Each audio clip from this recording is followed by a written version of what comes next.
Hello friend, જય શ્રી કૃષ્ણ. સ્વાગત છે તમને બધા મારી ચેનલ આશા કિચનમાં.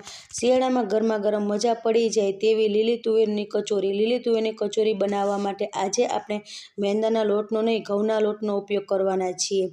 સાથે લીલી કચોરી બનાવવા માટે દેશી ચટપટો મસાલો બનાવવાના છીએ. મસાલાનો કલર લીલો રહે તેની સિક્રેટ ટિપ્સ પણ આ વિડીયોમાં જણાવીશ. અહીંયા આપણી કચોરી ઘઉંના લોટની બનાવી છે, છતાં એકદમ ક્રિસ્પી રહે તેને માટે બનાવવા માટે સિક્રેટ સામગ્રી ઉમેરવાના છીએ. તો ચાલો બધી જ ટીપ અને ટ્રીક સાથે એકવાર જરૂરથી ટ્રાય કરવા જેવી છે. ઘઉંના લોટમાંથી લીલી તુવેરની કચોરી બનાવવા માટે સૌપ્રથમ કચોરીને બહારના પરનો લોટ બાંધવા માટે 1 કપ જેટલો મેં ઘઉંનો લોટ લીધો છે. તેમાં છે તે આપણે કચોરી એકદમ ક્રિસ્પી બને તેના માટે છે આ સિક્રેટ વસ્તુ રવો છે. તે 2 ચમચી જેટલો આપણે રવો એડ કરી દઈશું.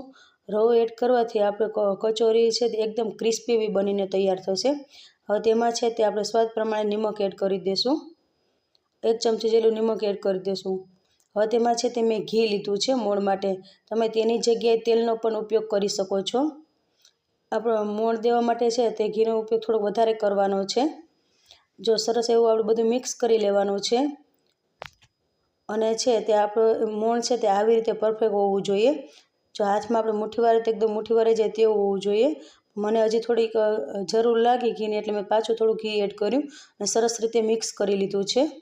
જો તમને બતાવી દો આવી રીતે છે આપણું મોણ છે તે લાગવું જોઈએ. મુઠ્ઠીમાં સરસ રીતે આપણે મુઠ્ઠી વારીએ તો આવી રીતે આપણું બાઇન્ડિંગ છે તે આવવું જોઈએ. જો આવી રીતે છે તે આવી જવું જોઈએ. મીન્સ કે આપણું છે મોણ સરસ એવું લાગી ગયું છે લોટમાં. હવે છે તેમાં આપણે થોડું પાણી એડ કરતા જઈશું અને લોટ સરસ એવો આપણે બાંધી લેશું. અને લોટ છે તે આપણે એકદમ પૂરી જેવો થોડો કઠણ લોટ બાંધવાનો છે. તેમાં આપણે કોરો લોટનો ઉપયોગ કરવાના નથી વણવામાં. લોટ છે તે આપણે સરસ એવો કઠણ બંધાઈ જવો જોઈએ. હવે મેં છે તેમાં થોડુંક એવું તેલ લઈ લીધું છે હાથમાં અને થોડુંક તેલ લઈને આપણે લોટ છે સરસ રીતે આપણે મસળી લેવાનો છે. તેનાથી કચોરી એકદમ સરસ એવી બનીને તૈયાર થઈ જશે. જો આપણો લોટ સરસ એવો મસળાઈ ગયો છે, હવે તેને આપણે ઢાંકણ ઢાંકી દઈશું. ત્યાં સુધી આપણે બીજી પ્રોસેસ કરી લઈશું. જો મેં તુવેર દાળ લીધી છે, સરસ એવી લીલી તુવેર દાળ આવે છે તે શિયાળામાં સરસ એવી મળે છે. જો કોઈ ખરાબ દાળ હોય તો કાઢી લેવાની. મેં સરસ એને ધોઈને સાફ કરીને લઈ લીધી છે. હવે આપણે એક મિક્સર જાર લઈ લઈશું. તેમાં તુવેર દાળ છે તે આપણે એડ કરી દઈશું. અને મિક્સર જારમાં છે તે આપણે આખું નથી અડધું જ કરવાનું છે, તો જ આપણી તુવેર દાળ સરસ એવી પીસાઈ જશે.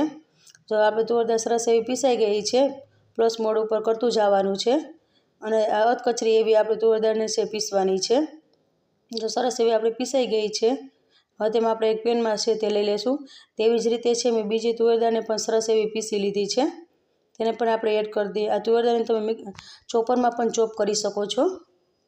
જો સરસ એવી આપણે થઈ ગઈ છે, હું તમને બતાવી દઉં. જો સરસ એવી આવી રીતે પીસવાની છે, દરદરી એવી. હવે તેને આપણે સાઈડ પર રાખી દઈએ. હવે તેનો આપણે વઘાર કરવાનો છે. એક પેન લીધું છે.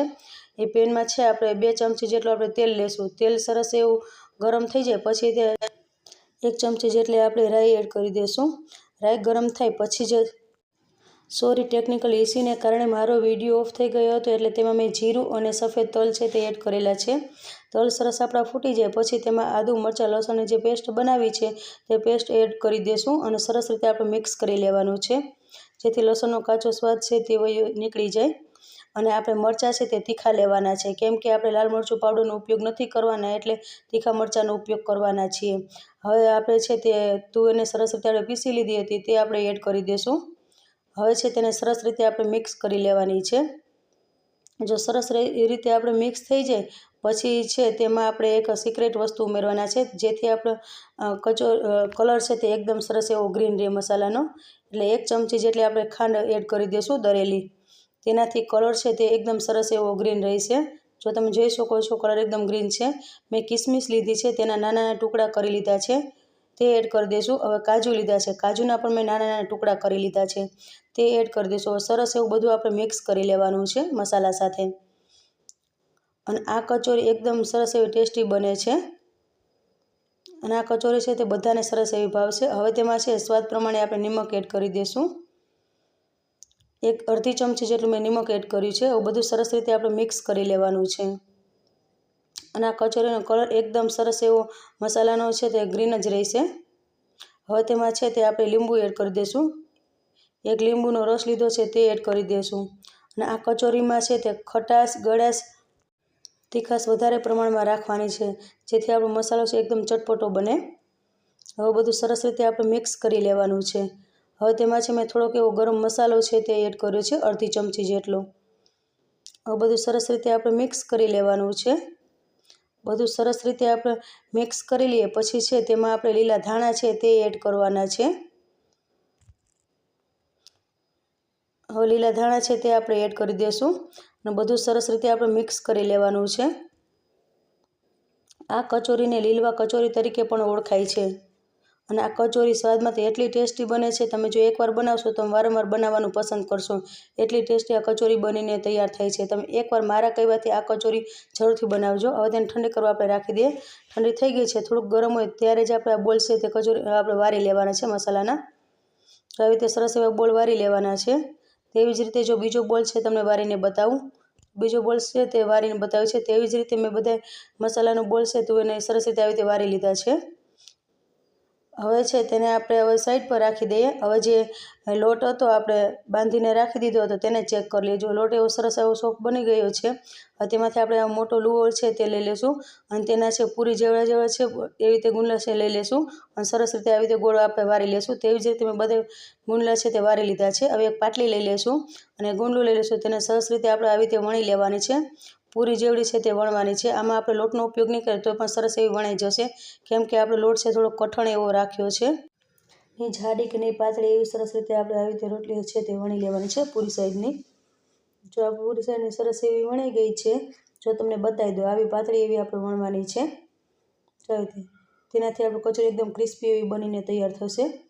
હવે છે તેમાં આપણે જે મસાલાનો બોલ્સ બનાવીને રાખ્યો છે તે આપણે એક બોલ્સ છે તે વચમાં આપણે આવી રીતે રાખી દઈશું અને તેને જો આવી રીતે છે થેપલીને આવી રીતે કરતું જવાનું છે. પોટલીના શેપમાં લઈ લેવાની છે. પોટલી જેમ આપણે વારીએ તેવી રીતે છે તે આપણે વારી લેવાની છે. જો આવી રીતે સરસ વરાઈ ગઈ છે. હવે જો આપણે આવી રીતે છે જે પોટલીનો જે ઉપરનો જે ભાગ થયો છે તેને છે આવી રીતે આમ કરતું જવાનું છે હાથથી પ્રેસ, અને તેનો જે ઉપરનો ભાગ છે, હવે જે આપણો ઉપરનો ભાગ આવી રીતે કર્યો છે તે ભાગને આપણે કાઢી નાખશું અને સરસ એવો આપણે પ્રેસરથી આવી રીતે કરીને વારી લેશું. અને જરાય છે તે આપણે ઢીલી ન રહેવી જોઈએ, નકર તેલમાં જઈને છે તે કચોરી છે તે છૂટી પડી જશે ને ખુલી જશે. તેવી જ રીતે છે તમને બીજી છે તે રોટલી વણીને આવી રીતે બતાવી દઉં છું. પૂરી સાઈડની વણી લેવાનું છે, બોલ વચમાં રાખી દેવાનો છે. આવી રીતે પોટલી જે રીતે આપણે વારી લેવાનો છે અને જે વધારાનો ભાગ છે તે આપણે કાઢી લેશું. સરસ રીતે આવી રીતે પ્રેસ કરીને આપણે છે કચોરી કરી લેવાની છે. જો તેવી જ રીતે મેં બધી કચોરી છે તે બનાવી લીધી છે. હવે છે તેને આપણે તરવાની છે. તેલ મેં પહેલેથી ગરમ કરવા રાખી દીધું હતું. થોડોક આપણે લોટ આપણે એડ કરીએ. જો તેલ સરસ એવું ગરમ થઈ ગયું છે, હવે તેમાં છે આપણે કચોરી છે તે એક એક એડ કરી દઈશું. જેટલી આપણે પેનમાં સમાય તેટલી કચોરી આપણે એડ કરી દેવાની છે. અને આ કચોરીની છે તરત આપણે હલાવવાની ઉતાવળ જરાય કરવાની નથી. તેને જો આવી રીતે ચમચાથી ઉપરથી થોડું તેલ છે તે આવી રીતે આપણે આવી રીતે કરતા જશું તેલ, એટલે ઉપરથી આપણે કચોરી છે સેજ તેલથી આમ ઉપર આવી જશે. જો સેજ ઉપર આપણે કચોરી છે તે આવી ગઈ છે ને પછી જ તેને આપણે પલટાવવાની છે. તે લગી આપણે કચોરીને પલટાવવાની નથી. થોડીક એવી નીચે ક્રિસ્પી થઈ જાય પછી જ આપણે તેને પલટાવીશું. હવે છે તેને જો આપણે કચોરીને આવી રીતે હલાવતા રહેવાનું છે. જો કચોરી આપણે થોડીક ઉપર આવી ગઈ છે, હવે તેને આપણે પલટાવી લેશું. તેવી જ રીતે બધી કચોરીને છે તે આપણે પલટાવવાની છે. આ કચોરી એકદમ સરસ એવી બનીને તૈયાર થાય છે. એકવાર તમે જરૂર લીલી તુવેરની કચોરી બનાવીને ટ્રાય કરજો. એકદમ સરસ એવી ક્રિસ્પી બનીને તૈયાર થાય છે. આપણે જો કચોરીનો કલર પણ થોડોક એવો ચેન્જ થઈ ગયો છે. હવે જો આપણી કચોરી એકદમ ક્રિસ્પી એવી બની ગઈ છે. હવે તેને આપણે છે કચોરીને આપણે તેલમાંથી છે તે કાઢી લેશું અને તેને છે થોડીક વાર છે આપણે તેલ છે તે નીતરવા આપણે રાખી દઈશું, જેથી તેલ છે વધારાનું તેલ છે તે નીકળી જાય. હવે છે તેને આપણે એક પ્લેટમાં, તમે જોઈ શકો કલર કેવો સરસ આવી ગયો છે. હવે તેને એક આપણે પ્લેટમાં લઈ લેશું. કચોરીને આપણે પ્લેટમાં લઈ તેવી જ રીતે આપણે બીજું બેચ છે તે તરી લેશું. તેને હવે આપણે પલટાવી લેશું. ક્રિસ્પી થાય ત્યાં સુધી આપણે કચોરીને છે તે તરવાની છે. ક્રિસ્પી થઈ ગઈ છે તેને પણ આપણે પ્લેટમાં કાઢી લઈએ. હવે તેને આપણે સર્વિંગ પ્લેટમાં છે તે લઈ લેશું. તો તૈયાર છે ગરમા ગરમ લીલી તુવેરની કચોરી. એકવાર જરૂરથી ટ્રાય કરજો. એકદમ ક્રિસ્પી એવી બનીને તૈયાર થાય છે. તૈયાર છે લીલી તુવેરની કચોરી. તેને મેં ગ્રીન ચટણી અને ટોમેટા કેચઅપ સાથે સર્વ કરી છે. આ રેસીપી તમને કેવી લાગી? જો સારી લાગે તો વિડીયોને લાઈક કરજો, શેર કરજો અને ચેનલ પર ન હોય તો ચેનલને સબસ્ક્રાઈબ કરવાનું ભૂલતા આ વિડીયોમાં બસ આટલું. ફરી મળીશું એક નવા વિડીયો સાથે. ત્યાં સુધી જય શ્રી કૃષ્ણ બધાને. Thank you for